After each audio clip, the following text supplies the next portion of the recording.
face. That's right, ladies and gentlemen. We are back into the wacky world of Eli Roth. Eli Roth. If you know me, I have a certain love-hate relationship with Eli Roth. Because, this guy, I did say that I do have another love-hate relationship with Christopher Nolan before and some other directors, but Eli Roth is kind of one of those special cases in which when you go watch a movie, one thing for sure is that it's going to be crazy. It's going to be a very crazy exploitative movie because that's technically his specialty, exploitative horror movies. And some of them can work, like for example, the Thanksgiving movies was pretty decent. That is until the ending that kind of went a little bit off. And of course, let's not forget especially his earlier works, the kind of like really, really bad stinker movies. The ones that come to mind were like Cabin Fever, the Hostel movies, and of course, the one that I really despise the most, The Great Inferno. But even in his bad movies, there's something fascinating about this guy. Don't ask me exactly also about how he is behind the camera. Some people say that he's not exactly kind of good person or a bad person. And I don't have kind of like clear evidence about that, so I don't know about it. Although I do hear a little bit of the controversy that today's subject it has, in which this movie has generative AI, and people are not very fond of it, despite the guy saying that it did. And you know what? That's the same thing that people are saying with Expedition 33. So I'm gonna leave that a little bit on the side at the moment. But either way, the movie that Eli Roth managed to pop out from his crazy mind is a movie named Ice Cream Man. And no, it's not a remake from that other movie that stars Clint Howard. Actually, this is a little bit kind of like in its own thing, but of course that I did notice that it borrows some elements from other horror movies, but okay, what another slot movie that he doesn't and all this stuff. So I was, ever since I saw the trailer and then the name pop out, Eli Roth, I was like, oh, this guy.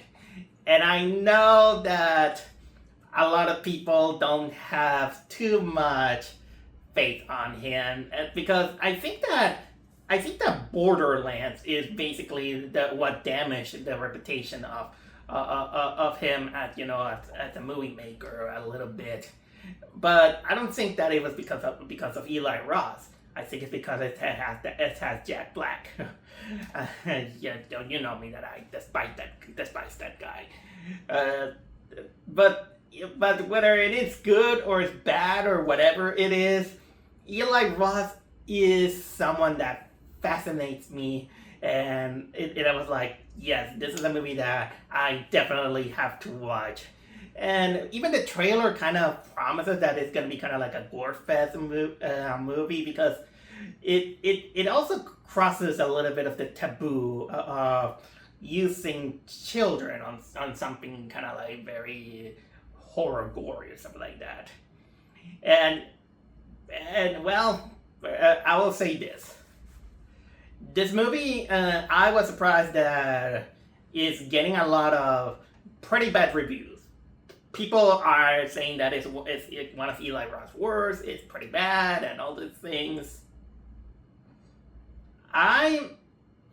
Believe it or not, I have to take the contrarian side, because I don't think this movie is bad.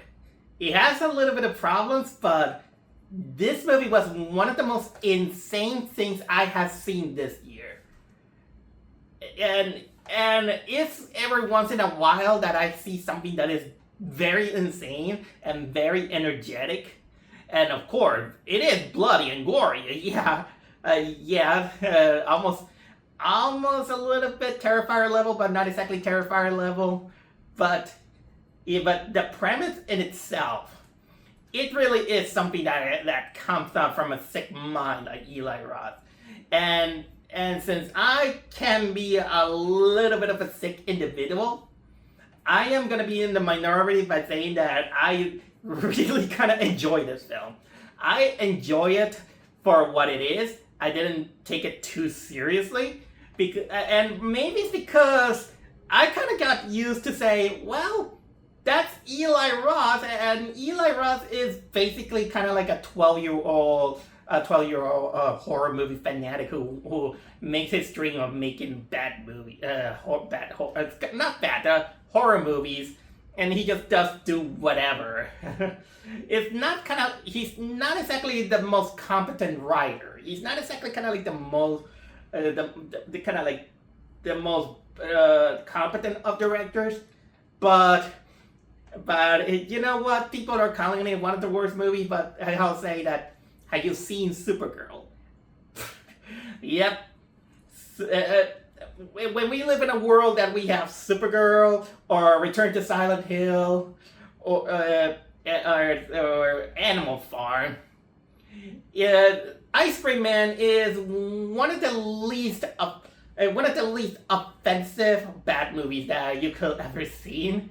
I mean the premise is strong for the people that is not that probably could not handle,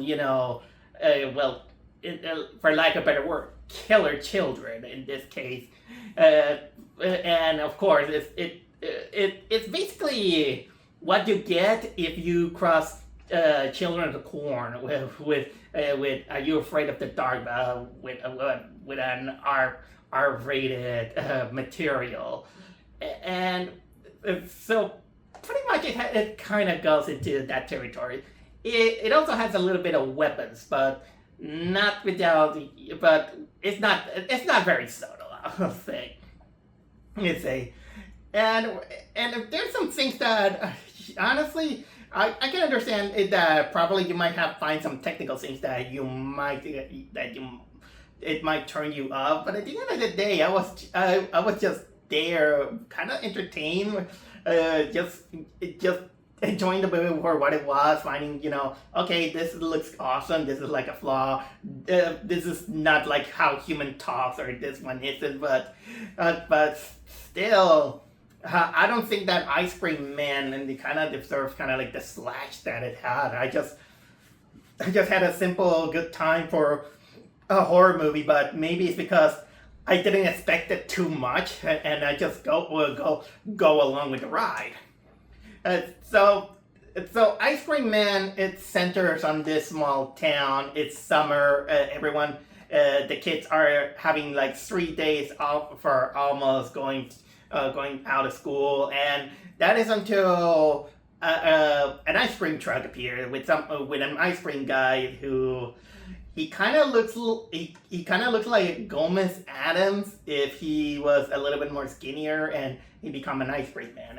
It's played by a guy named Ari Miller. Ari Millen. That's how the names say that IMDb. But basically, he appears, gives ice cream to everyone. Everyone eats it, especially the children. There are a few children that doesn't eat it, especially our protagonist with this kid. Let me see if I can find the name of the kid here. I don't see it right there. But basically, this kid can't eat it because he's lactose intolerant.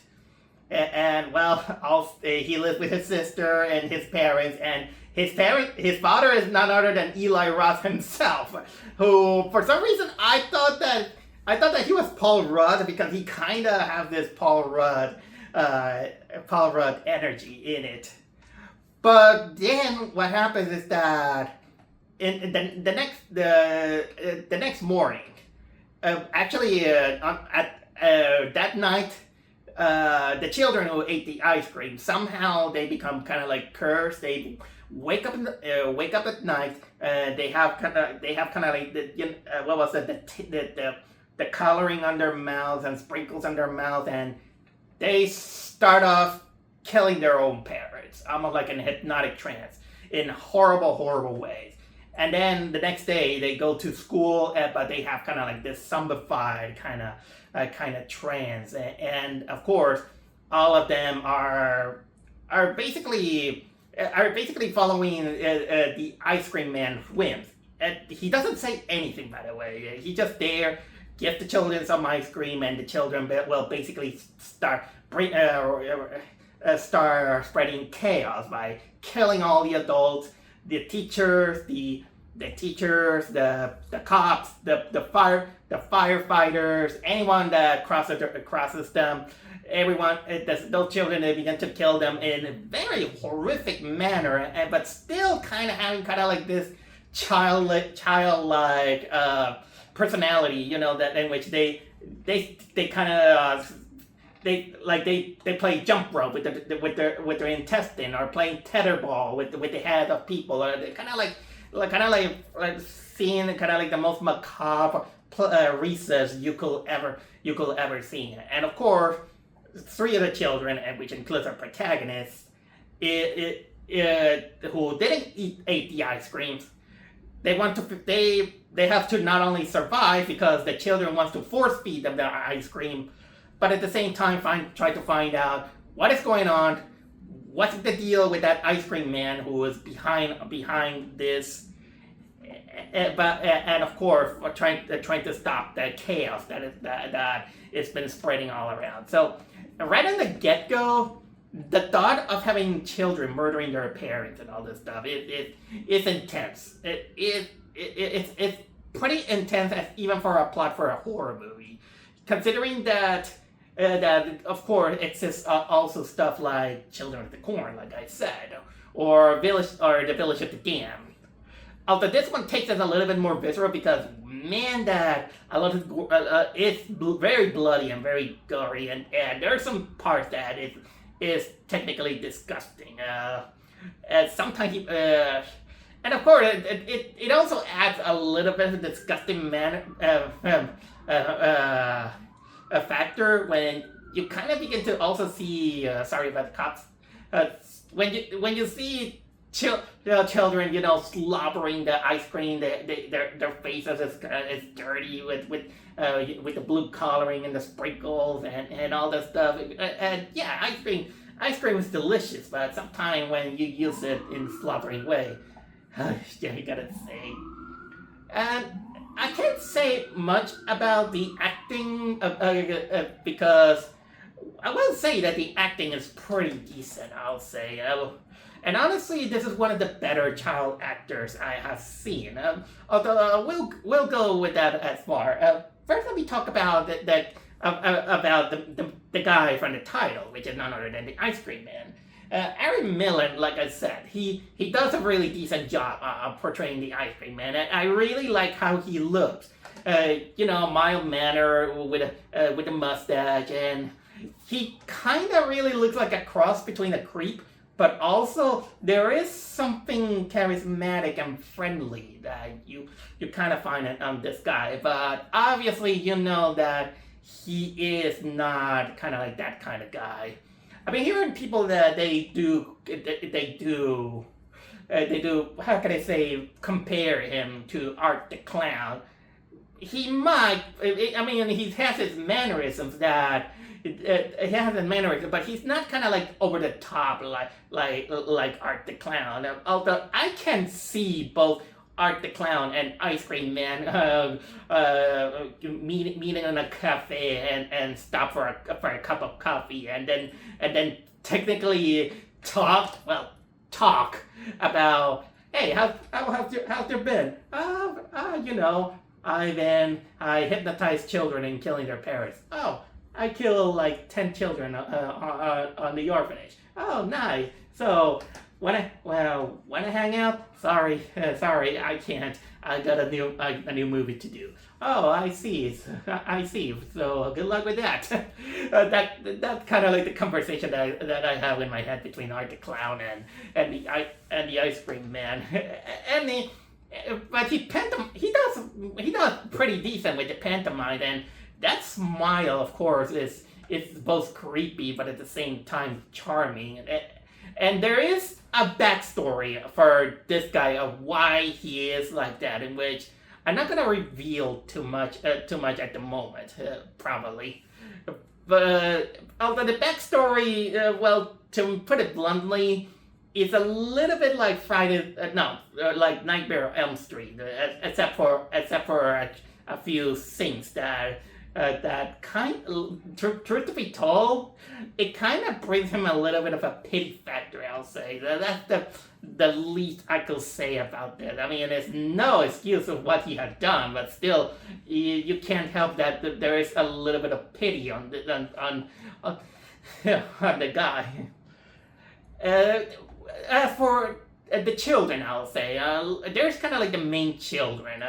We got the kid who is lactose intolerant. This is why he couldn't eat the ice cream. And gotta say that just like every Eli Roth dialogue, it's pretty kind of like, rude, a little bit condescending, kind of like the smart ass, and it shows. Especially you can tell with the conversations that they have in the dinner table. In the dinner table, the kid talked with the sister. They both kind of like. I mean, it's not like they don't like each other. They're just kind of like rude little snippets, and the parents are like a little bit condescending. I mean, it's kind of imagining that this is probably Eli Roth's family dinner. Considering that Eli Roth he plays the father. Out of the first instance, I will say that the first instances that I did notice the typical Eli Roth banter that is when at the beginning of the movie when they're playing baseball, the kid, for children, even dropping some F-bombs or acting kind of like rude little snitches. Even though they didn't go with the G word that Eli Roth kind of probably loved to use, especially on Hostel. On Hostel. There's also the girl. Other two children that are in there is this little girl who she has long hair. I think she's kind of there, but she kind of is a good moral support, I'll say. And she wasn't affected by the ice cream man because even though she ate the ice cream, she vomited it. And so that basically dispels the whole thing. And another kid who he kind of looks a little bit like a young Corey Feldman for some reason. It doesn't say why this kid didn't eat the ice cream. He's just kind of like there, but let's say that this kid is kind of like the a little bit of the comic relief that there is. Although the sister of the main kid is also part of this whole quote unquote journey in which she ate the ice cream, but apparently because she has a taller body, it doesn't explain. I'm just kind of making that's what I deduce because she has because she has a taller body. She wasn't affected by being mind controlled, but it did paralyze her. And then we get kind of like this sequence in which she had to reach the electric toothbrush to make her vomit. That's probably the only part that actually made me kind of get like, sorry. Now that I thought about it, now it made me kind of like sick. And then and then another character that is kind of important is her douchey boyfriend. Although, well, well, I won't say boyfriend because he's kind of like the guy who hits on her, in which the guy is technically a nice guy, but he's horrible in approaching people. That kind of makes him a little bit of an asshole. So, but you know that if you have a bingo card of what you're gonna find on an Eli Roth movie, he's gonna be in it. He is gonna be in it. So there is, that's pretty much the things that you're gonna find on that. But everything else, I will say that it's just kind of like kids just going around killing the teachers, breaking chaos, and by the way, this prepared a lot of hearing a lot of children screaming.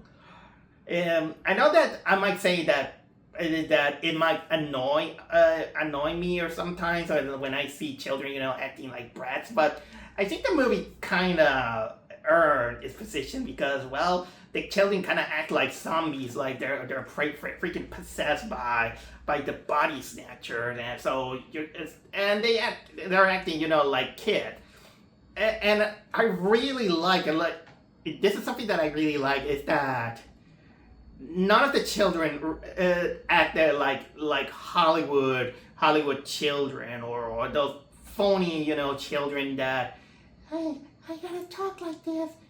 Or when a little girl is like, I'm gonna talk like Mara Wilson, and I give you that kind of like pudgy voice, because I don't think that children kind of talk like that, in this fabricated cutesy thing.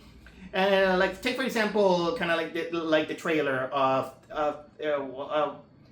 the Other Mother or something like that. I forgot the name of the movie. I think it was The Other Mother or something like that. And I kind of noticed the little girl, talking, that Hollywood-esque kind of tone.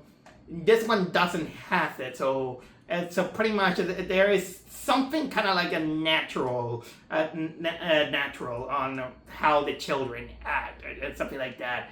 Even, well, maybe natural in the sense of Eli Roth's Sick World, I'll say.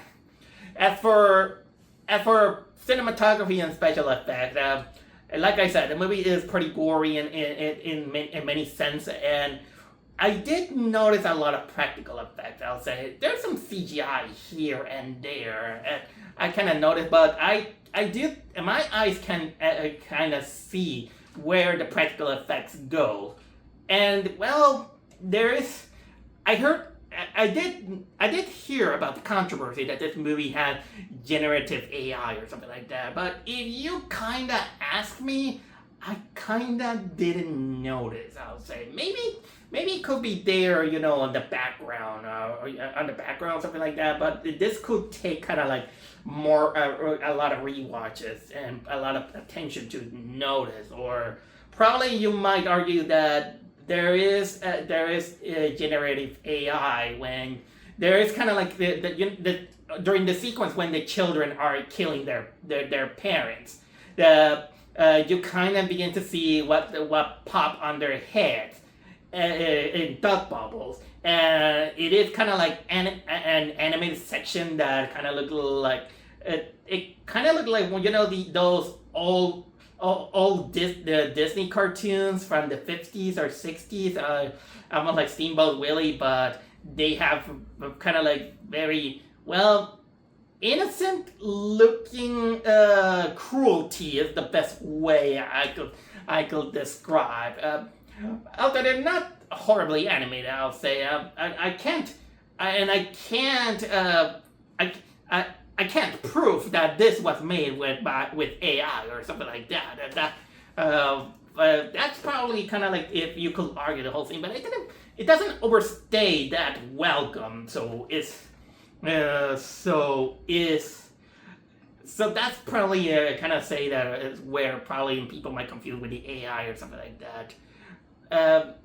But I will say it again, that when you notice the practical effect, especially on sometimes the state of how some of the corpses look, that one can prove it. And there is one very, very, very horrific scene that's where it really showcases the magic or practical effect. And let's say that it involves it involves a scalping and the scooping of the brains. This scene was so demented that I couldn't. This one I didn't twitch, by the way, but I did notice where you could see the kind of like the practical effect into it. And again, this movie is really gory when things like that happen, like that, or you're gonna see people having their heads squashed or intestines blowing or stuff like that. It's that cruel. It's that disgusting. Although, if I could say a little bit of a nitpicky side in which I can notice where some of the negativity of the movie has, is that I think that it kind of overstays a little bit too much the scene of the school. Even though I didn't have much of a problem, but there is a particular moment in which they're in the playground. There is on the playground, and this is where a little bit the whole cinematography falls a little bit, but because during that moment of action, this is where they decided to go into shaky camera mode. This is a little bit where the movie begins to falter, but thankfully it's just that moment. I think that they kind of went a little bit sloppy during that moment, although it's not exactly bad. I mean, you're gonna see still see the carnage. Although another criticism that probably you might have is that, well, let's say that the characters are not the most well constructed that there is. And sometimes they just show up here and nothing mattered too much. Like, for example, there's this bully kid, or actually the protagonist actually had two kids that they bully him. Although during the playground scene, it apparently looks like the bully is gonna have a little bit of a change of heart, but it was like, no, let's not do that. Sayonara. That's technically kind of like the thing with this with that kid. So that's technically kind of like the nitpick that I have. And additionally, I will say that the movie technically also has its share of dumb moments, and that sometimes when you put kind of like 2 + 2, things kind of falls a little bit out of logic in one way or another. For one thing, you might roll your eyes about the parents, let's say, because most of those adults, they can't handle kind of like a swarm of kids. Although you try, a swarm of kids, it's almost like a swarm of monkeys that can overpower you. But at the same time, there's kind of like this moment in which one mother, she had a gun, and one of the kids just slowly tries to go against her with some gardening scissors, and I was like, you have a gun, shoot! But no, you can't. Although you will say that, yeah, parents can do that, adults can go against children, because, well, that's the magic of plot armor.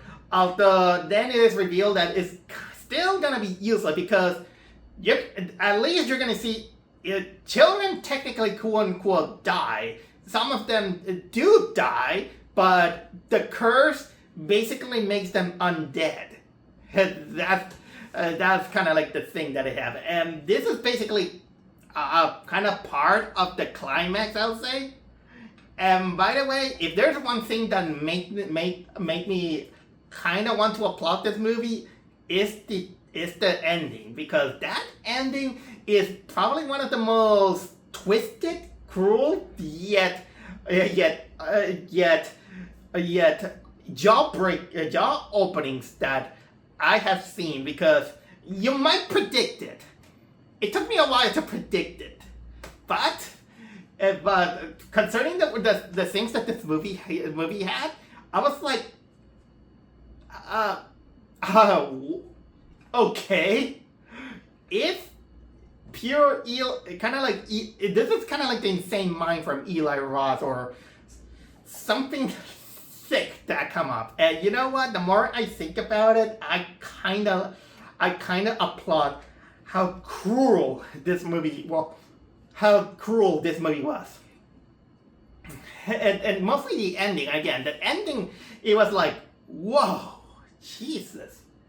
And maybe the cruelty of the ending is probably the reason why a lot of people are not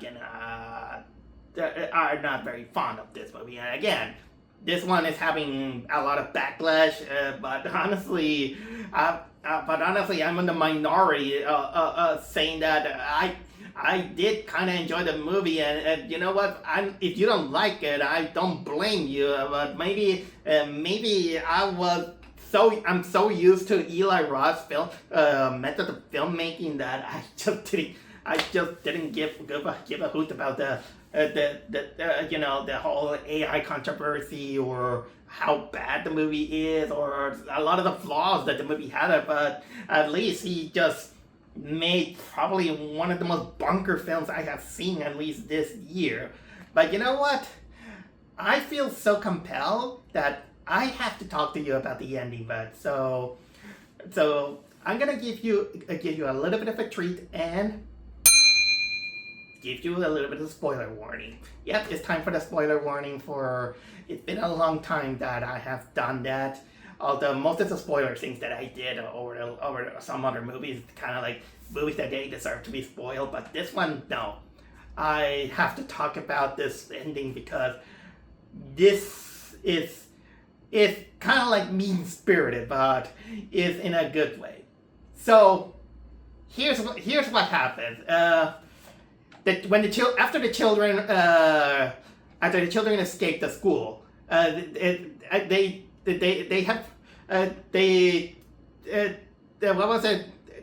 agree with the sister and the boyfriend to meet up near the church.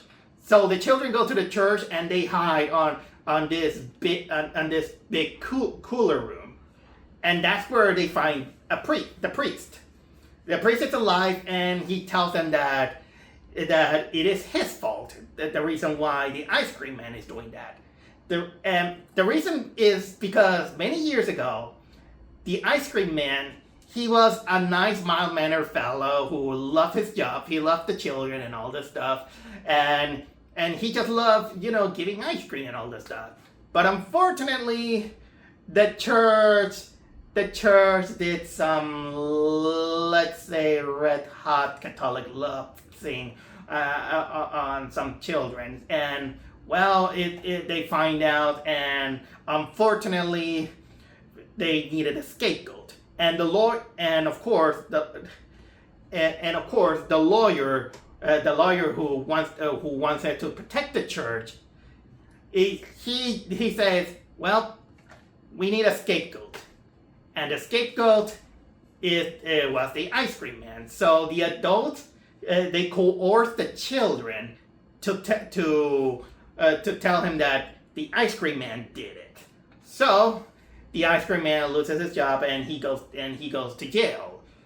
And to make matters worse, the lawyer who had that plan is none other than the main protagonist's grandfather. So while the ice cream man is suffering in jail, he gets approached by another lawyer, and that lawyer is a necromancer, and the necromancer tells him that he has a plan so he can have revenge on all those children and the parents for putting him in jail. So basically, the ice cream man accepts. And of course, since it cost his soul, he dies in jail, and he his corpse is almost like he has seen the Ring video, like that. And in order to do that, the necromancer agreed to everyone decided to bury his body in an unmarked grave, and of course the necromancer with the deal with that the Ice Cream Man did is like, look, I'm gonna take up your place in your grave. You're gonna be alive, and then you're gonna abide your time in order to strike. So the necromancer buries himself in order to pass the torch of the powers to the Ice Cream Man, and basically the Ice Cream Man has those powers of necromancy, and he basically cursed the children in order to kill off the parents, which are the grown-up children who accuse him. So, and then we get kind of like this convoluted but semi-funny moment in which they kind of say, how do we stop it? You gotta cut the head of the necromancer. You're gonna find his grave. Okay, so he's gonna be protected by a siren. Okay, so we gotta kill both the siren and the necromancer. Yeah, but also you must not look at it. What was it? He's kind of Medusa or something like that? No, I don't know. But here's the thing. You got it. You must kill off the siren. Kill off the necromancer. And of course, cut the head, and also don't look at it. So yeah, it kind of has like this convoluted thing, and the children escape when the Ice Cream Man and some of the cohort they just escape, and so we get kind of like this adventure in which they join with the sister and the douchebag, and they have kind of like these moments in which they are trying to reach the cemetery, and things seems bad, especially because two of the children get forcefully eating the cursed ice cream, and the boyfriend gets killed. And the kids they did find the grave of the necromancer and of course the body is there with the two corpses, and then the kid. They decapitated at least the head of the necromancer, and of course beat up the siren and all this stuff. And and of course the kid is like, "Here's the head, look!" And even the necromancer has this memeable expression that is like. And then this is where things kind of get really, really effed up. It is revealed that the bodies on the necromancer tomb was the protagonist's parents. Yeah, and the kid is holding Eli Roth's face, Eli Roth's head, and the mother is also in the grave dead. And basically, it makes sense. He is the son of the evil lawyer. And then it is revealed that the priest all along, he was the necromancer. He was the necromancer. And it's like and the kid kind of realized, see, they don't trust you. So basically, the Ice Cream Man, he was kind of having his evil thought that he's basically saving, quote unquote, the children from cruel parents and all this stuff, and that's technically understood. And yeah, they basically made the children kill their parents, and he didn't need it to be cursed by the ice cream. So the Ice Cream Man just leaves the protagonist and his sister with their dead parents, and then he goes off into the distance. With a horde of zombified children following him, and you hear the jingle of the Ice Cream Man. So this whole ending is shocking. It's cruel. It's mean-spirited, but I gotta respect it for because it didn't pull punches for what it is, and because of the tone that the movie had, it really felt kind of like earned. So. This is why I felt like really talking about, especially about this ending. And that was my dessert from this. So that's my take on on the Ice Cream Man. A lot of people doesn't like it, and if you don't like it, again, fine. You're fine. You don't know what you were expecting. You're expecting high class cinema or peak cinema.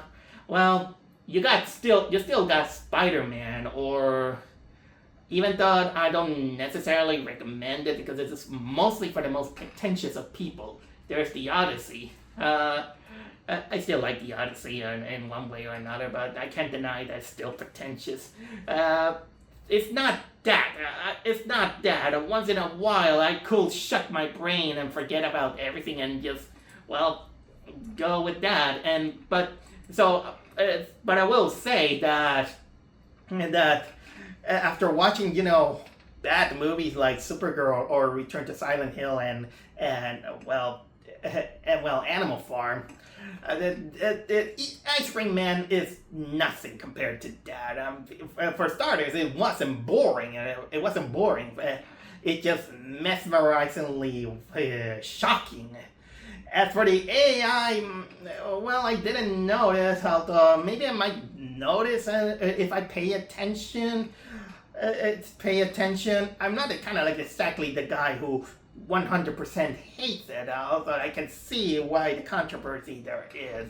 But whether and by the way, and also, it's not like the Green Inferno or Cabin Fever. Those are some of the worst. But some of the worst. So some of the worst movies that Eli Roth did, and again, I do gotta say that it's that he still that.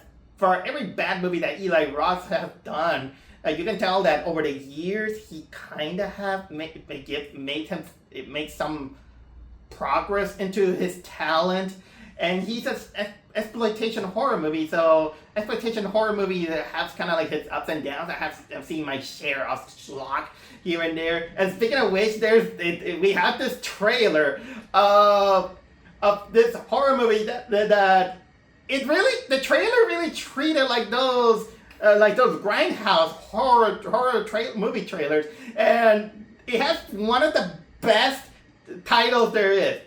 The title is "Don't Go in the House, Bitch." That trailer was hilarious, by the way. So that was a double extra treat after watching Ice Cream Man. Of course, I don't think it's gonna top, of course, the Clint Howard one. Even though I haven't seen that one personally, I only saw it on other reviews. But yeah, it's an Eli Roth movie. You're gonna get what you're gonna get. I only recommend it if you kinda know the guy. So I don't think it was that bad. It was pretty much the treat that you needed this summer in a schlocky way. Ooh.